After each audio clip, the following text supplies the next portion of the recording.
Okay, that's good. That's good. You guys really got warmed up. So the Chilliwack Creative Commission is gratefully located on the traditional territory of the Stalo people, and live from Studio C, the beautiful Studio C in Chilliwack. Welcome to Creative Third Thursdays. And while you're all in the applauding mode, let's say thank you to our team that look after us here at Cowork Chilliwack. Tim McAlpine. So on screen are the members of the Chilliwack Creative Commission. I'm Geoff Edwards. The Creative Third Thursdays Committee is super happy to see you guys here this afternoon at Creative Third Thursdays. It's a good mingle. It's often quite a fun crowd of people, as you can tell. Well, there you go. So the commission is a resource for film, interactive, and digital media in Chilliwack, and our mandate is to attract and make economic growth easier in the emerging creative sector. So for more information about what we do as a creative commission, look for businessinchilliwack.com, and you'll see a link to the Creative Commission there. So I hope you've had a wonderful Valentine's Day and that you didn't eat too many chocolates or too much candy this week. Anybody? You're all good? So happy belated Valentine's Day to you. So another thing, wave if this is your first time at a Creative Third Thursday. Welcome and welcome. That's good. Yeah. How lovely is that? So Creative Third Thursdays is your monthly opportunity to meet other creative people locally and those people that want to meet them. Plus, this is a tradition around Creative Third Thursdays. We always have a nice fizzy pop of some sort. So with that, let's get on with our show. At Creative Third Thursdays, we introduce you to local people that are creative. The idea is to get creative people together in a room and see what kinds of conversations happen. And last time we featured painter Lucas Simpson, and you can watch that on our Cowork Chilliwack YouTube channel and see how that went. And he's an interesting painter that we introduced you to last time. Our guest this time is the assistant professor in UFE's School of Culture, Media and Society. He's a graduate of the University College of the Fraser Valley and an associate of arts in media communication studies. He has a BA in sociology and an extended minor in theater studies. His master's degree in communication studies was acquired at the University of Calgary, where he looked at media representations of aging in our culture, and he utilized television's The Simpsons for his case study. So Darren is a doctoral candidate at the University of Calgary, and we are really fortunate that he's made time for us this afternoon, and we'll talk about his career, we'll talk about trends in media, and how as creatives we can take advantage of them. So please welcome Creative Commission member and guest host of Creative Third Thursday in March, Darren Blakeborough.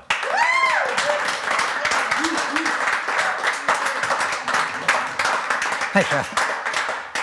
Thank you for doing this. Thank you for having me. For a second there, I felt like I was going to come up, and stand beside Ron Popeil and try to sell a pocket fisherman or something. Well, we always like to let people know what the Creative Commission is about, because they might have just tuned in for the first time to one of these things. Because, Darren Blakeborough. Yeah, that makes sense. So let's talk a bit about your career. Your journey, basically. Sure. So when I first met you, you were running a video rental store. Yes. Yeah. Is there any correlation between that and your career now? Yeah, I definitely think that there is. There are links for sure. I mean, ending up in media studies, which is my primary area, a lot of it had to do with that moment. When I went, so there was a moment owning a video store. I owned, originally it was Vetter Video, and then became Marquee Video, and it was in Vetter Crossing. And there was a point in the 90s where all of a sudden it was like, I don't think this video store thing is actually going to last forever. And it's now at the point where if I bring it up in my class, there's almost this, you guys know what a video store is, right? That's where you used to have to go to a place and walk around and look at little boxes of movies, and then when you finally decided, I want that one, you hoped that the movie was actually behind it, and then you had to take it back the next day, and if you didn't rewind it and all. So that was not going to go forever.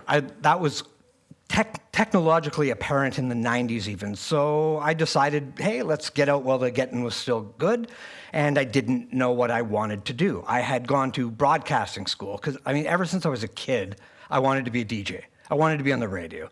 When I was 10 years old, I was making cassette tapes of myself, doing the talk over on songs and after and introducing and writing commercials and doing all. That's what I always wanted to do.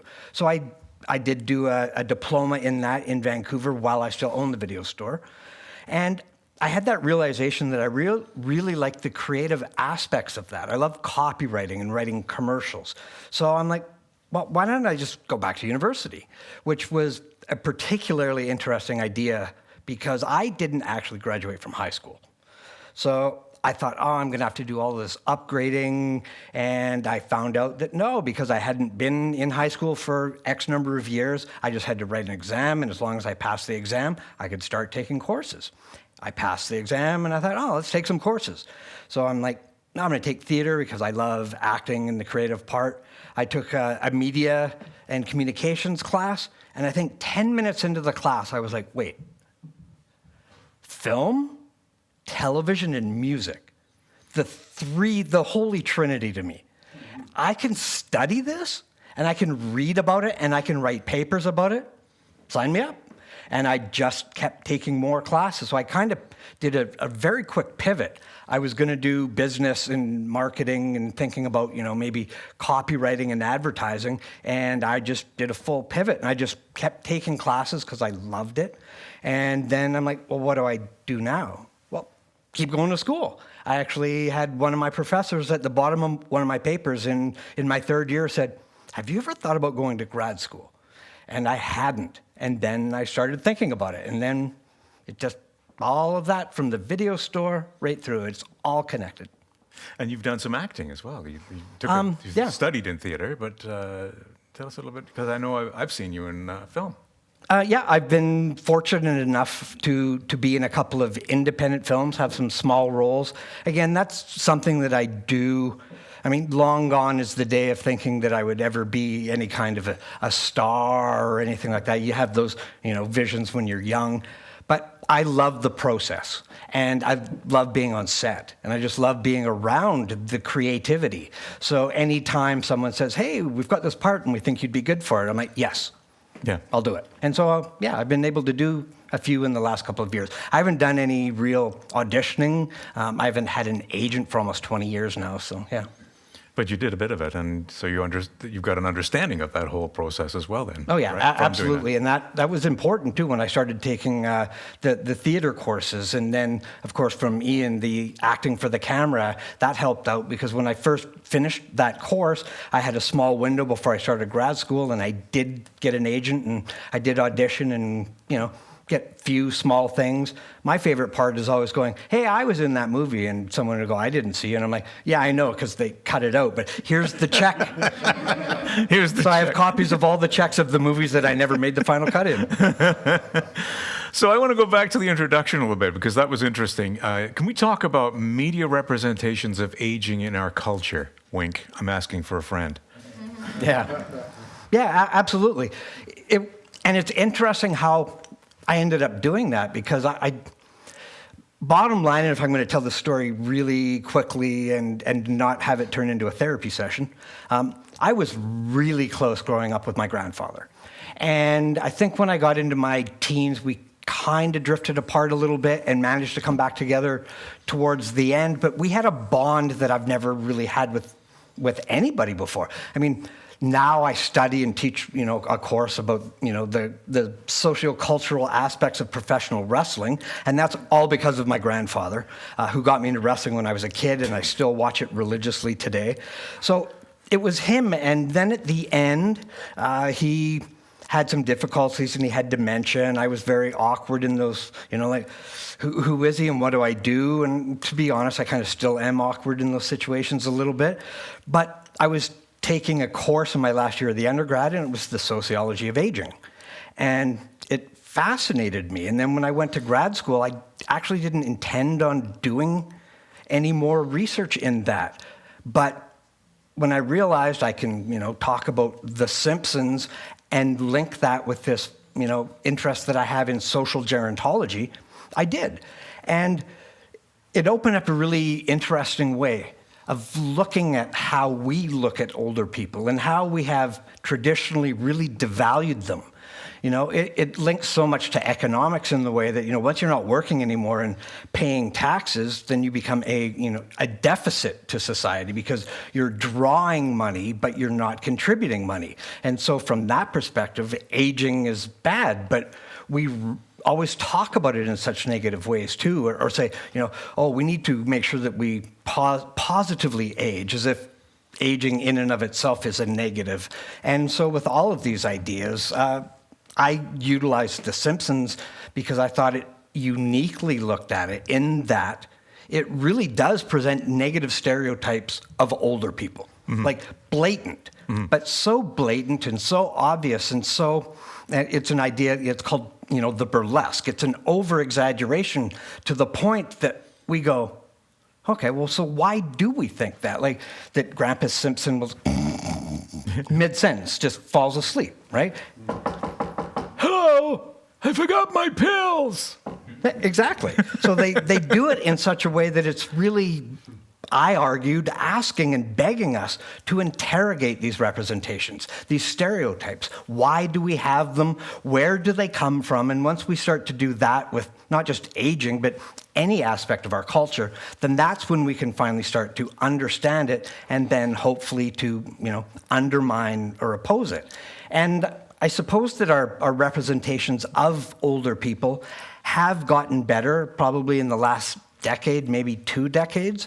And I would love to say that it's because as a group of humans, we are realizing that everybody has value. But it's not really that so much as baby boomers are older and have a lot of money and advertisers want that money and you don't want to belittle somebody to their face. So the images that we see of older people now are generally quite positive, but it is because we want their money rather than we want to acknowledge any, real important social aspect to it or human aspect to it. So keep it in mind, then we still do see the negative representations most of the time in media because somehow they're supposed to be funny.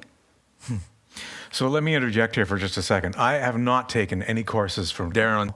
My questions are just based on my experiences, and I'm hopeful that with Darren's help, we're going to make this as interesting as possible for you. We had a good, interesting conversation on the phone, yes. So you can let me know afterwards if it worked out, okay?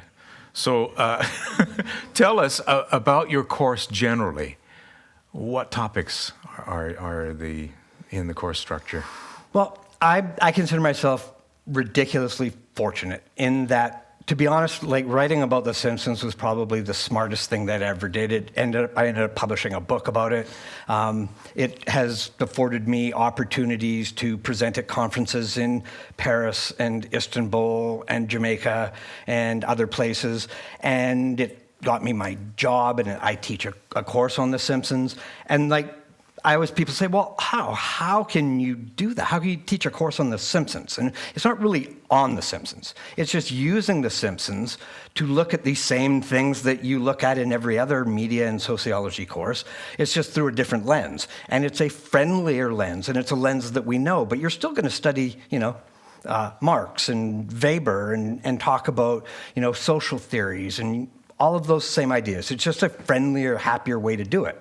And so I can do that with The Simpsons. And I do it with professional wrestling, where we can look at the idea of, the media spectacle or narrative and how we tell stories and what they mean and, the good versus evil and all those ideas. And I teach a course on zombies in media and how zombies function as a social metaphor for things like xenophobia. And, there's a very distinct correlation between what was going on in the United States and still going on with, building the wall and protecting us from the hordes that want to come and get us, as well as moving away from the zombie idea as well, that in the zombie apocalypse, the true person that you're supposed to be scared of is actually the other human. And so we can apply all of those to the world around us today. I mean, the images that we saw of the Syrian refugees as they're trying to get from Syria to Turkey and from Turkey to Greece and then literal hordes of people dispersing on foot into the rest of Europe while they're being chased. And it is the zombie apocalypse playing out in real life, at least visually. So utilizing ideas in courses like that, I've always found, is a very good way to get particularly younger people thinking about these ideas, because I don't know if people necessarily do anymore. So using popular culture to inspire deeper thought. That it worked for me, and I hope it works for other people too. And I've had students come up to me and say, I want to thank you for opening up the world around me that I now see different, but I also want to tell you that I hate you for ruining television. And I'm like, you're welcome. So how do we define media these days? It's ubiquitous, really, isn't it? It is, and it's everywhere. And I think people tend to probably initially focus on the notion of technology as a physical thing. But when we say media, media is really just short for mediated. So it's any form of communication that we have between two or more people, that something is in the middle mediating for us, whether it's, sound or video or a combination. We're watching things on screens, small screens, big screens, really big screens. It's news, entertainment, information, communication coming to us mediated through something. And media, when we think about it that way, begs for us to ask the question of, okay, so why? Why are we seeing it? How are we seeing it? What does it mean? And I think that's probably the biggest problem that we have right now, is that people don't think about it. And people don't ask questions like, why am I seeing this? Why am I reading this? Who is responsible for ensuring that this is in front of me at this moment in time? Because all of those things directly relate to what it is that we're reading, seeing, listening to. And if we want to be truly literate and understand and not just accept things, and it's easy to just go, well, I think this, and then find something that says, you're right, and stop right there. But we're doing a disservice to everybody when we do that. It's work, and it's our responsibility to do it, but if we want to get past people at ends of poles screaming at each other to actually having dialogue again, then we have to take responsibility for everything that comes to us through media. It's personal responsibility, maybe. Personal responsibility. Yeah. Everybody is responsible. Yeah. And shirking that responsibility is part of what has, I think, got us to the point that we're at right now. And I hope we can turn it around and start having legitimate conversations with people. You don't have to agree with everybody all the time about everything. In fact, if all you do is surround yourself with people that agree with you, then I don't think that is a good thing. It's not good for you. It's not good for other people. We need to be able to have logical, rational debates with people about topics. So we need to become experts in media. We don't even need to be experts. We just need to be literate. We just need to know what we're seeing and why we're seeing it, and questioning it, not taking everything at face value. One thing I always say to my students is, as soon as you think you know something because it's common sense, it is your duty to question the common sense.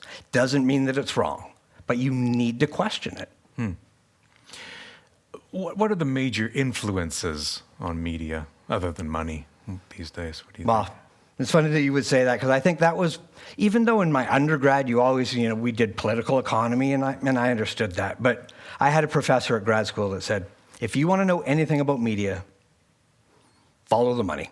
That tells you everything that you need to know. And I think that still holds true for the most part, because media today is about money. And so how does that money happen? Well, advertising is the primary source of revenue for almost every form of media. And advertising is a very important thing, again, that we should be literate about, know and understand that what we're seeing isn't the real world. It's to the point where it doesn't even try to show us a real world anymore, but when we don't question it, because it is everywhere, just driving between Chilliwack and Abbotsford to campus, there's billboards and signs and everything everywhere, but advertising and the logos on the clothing that we wear and our phones. I mean, I remember when Facebook went private as a company and the market was like, they're not worth that much. And someone would go, why isn't Facebook worth $100 billion? Well, at the time it was because most people access Facebook now on a mobile device and there's no advertising on the mobile platform. And there wasn't for 3 months. And now advertising. And between advertising and personal data and information, that's what fuels the media industry. So whether we're watching The Simpsons, whether we're on Facebook, whether we're on TikTok, and that's a whole world of politics behind that, when we're on the internet, everything, we need to understand how and why. It's crucial to everything. How do we understand how and why? Or how do we know what's good information? Again, by taking responsibility to do, some research and understanding it, and not just Googling and looking at the first result, but looking at several results and looking at results that don't agree with each other, and then just being logical about it. And I mean, there's always sources and people that you can trust, but again, when you say that, everybody has somebody who they trust as a source. That doesn't mean that source is trustworthy. So it's getting more and more difficult to do that. I used to say, well, just go to Snopes.com, and you'll see if that's a real thing or not. But that isn't enough. It isn't enough to say, to lump everything in and say, well, mainstream media is good or mainstream media is bad. There's both sides of the equation when you talk about that. So anytime something major happens, I make sure that I read about it in 3 or 4 different places. I watch it in 3 or 4 different places. And then you get more of a complete picture, because especially with a lot of visual media, you don't have the time or the opportunity to get history and context and all of those things like you can get in a written story. But then where you go depends what history and what context you get. It's tough. It really is tough to know, but take work and hopefully, again, logic and reason. So let's say we have creative entrepreneurs watching. What are some good strategies to benefit from the opportunities that are present currently? Well, there's a lot happening right now. And interestingly, and every time I hear this, I'm like, really? Still? And then I'll read more and I'm like, it is. And so one important thing is, it seems like everybody already has one, but podcasting. Like anybody that was podcasting 10 years ago is way ahead of the curve. But podcasts are still one of the most popular things that are happening right now in media. And it is one of those opportunities for literally almost anybody to have a voice. So if you have a unique idea, something that's entertaining, that's a good way to get your name and your brand out there. The short form video is still huge. Just seeing how much grayer my beard was now. It's so fast that happens. You just look at a picture from like 3 years ago and you're like, really? That was okay. So yeah, the short form video. Just a minute. I introduced him. I was interviewing for a different show one time, and I said to him, "And now we're going to have the man with the longest beard in the world." Which is not true, by the way. Well, he was pretty long. He just cut it that day. It's like, oh man. Yeah. You took 6 inches off. Anyway, we digress. And nobody ever notices. I feel like, if I cut this off right now, right about there, I would feel like I had a baby face and nobody would notice. That's what he said. I just feel like I'm 9 years old again. But yes, the short form video. So, Instagram and Facebook both have those. The YouTube short, TikTok is probably the biggest one right now. I was looking at a thing that said when each of the social media platforms kind of reached their peak, and TikTok is the most recent one to have peaked, because that was only at the beginning of 2022, and it's still really close to that peak. So that would be one way to go. The 8, 10, 15, 20-second video. I think the downside to that is it's the vertical video. I think everybody should have their phone sideways when they shoot video, but these are all vertically shot, and that's egregious to me, but that is the one that... That's not the thing that gets in my craw about TikTok. The thing that gets in my craw is like and I've taken the app off my devices because of this. You'd turn it on and you'd watch it, and then you'd realize 20 minutes later that you'd just been staring at banal garbage, basically. Yeah. But it is so insidious that way. Because it's just, I hated that one, but it lasted 10 seconds, and now there's one that's funny, and I got to remember to show that to my wife later. Yeah. You can lose hours in it. Total time wasters. I know, but you're right. When it's all over, you're like, what have I done? What have I accomplished? Yeah. Nothing. But as far as... But it's not become the downfall of the platform. No, not at all. In fact, again, it's TikTok is the most popular platform right now. Yeah. And, people have millions of users. I always forget her name, but there's that one woman in Abbotsford that is, at least last year, was the #1 Canadian artist on TikTok. I think she had 20 million subscribers. And she's still producing content. She quit her job. It's all full-time now. But other creatives can utilize these platforms in meaningful ways to get their names out there, their ideas out there. It depends, what you're looking at and what you're following. But the key thing, I think, to being noticed in those platforms is having an understanding of SEO, of search engine optimization, because that's the algorithms that are going to feed your content to somebody. So if you are a creative person and you want to start utilizing these platforms to get your name out there, you need to understand how SEO works, because that's the chance that you have to get your video to just randomly pop up in front of somebody that has been deemed as potentially interested in the content you're producing. And you need that to happen in order for it to go viral and for your subscriber counts to go up. So it's not as much as just making a fun video as it is knowing how to properly market it. So in conclusion, know something about search engine optimization, come up with a really good, catchy idea about what you do, and be consistent with creating content that works on that platform. Yeah, and then cross your fingers, because you're still ultimately competing with millions of people against millions of potential people. Yeah. So it's a kind of a crapshoot. Yeah, a little bit. Yeah. If there was one way to do it, everybody would be successful. Yeah. My philosophy is just to be present on those platforms. In case somebody's looking for you, they can find you. But yeah, you have to. I mean, even if you personally don't like TikTok or Instagram, if what you're doing is at all related to that platform in some way, you really need to be there if you do want to grow. Yeah. So the next Creative Third Thursday is March 16th, and I'm unable to host it. And Darren has agreed to be the host for Creative Third Thursday that day. So what are you doing? So in April, the Easter long weekend at the Chilliwack Cultural Center is going to be a production of Jesus Christ Superstar. So I will be talking to the director, Randy Newberry, about that next month. Awesome. So thank you very much for doing this. It's been a blast. And Darren Blakeborough, everybody. Thanks.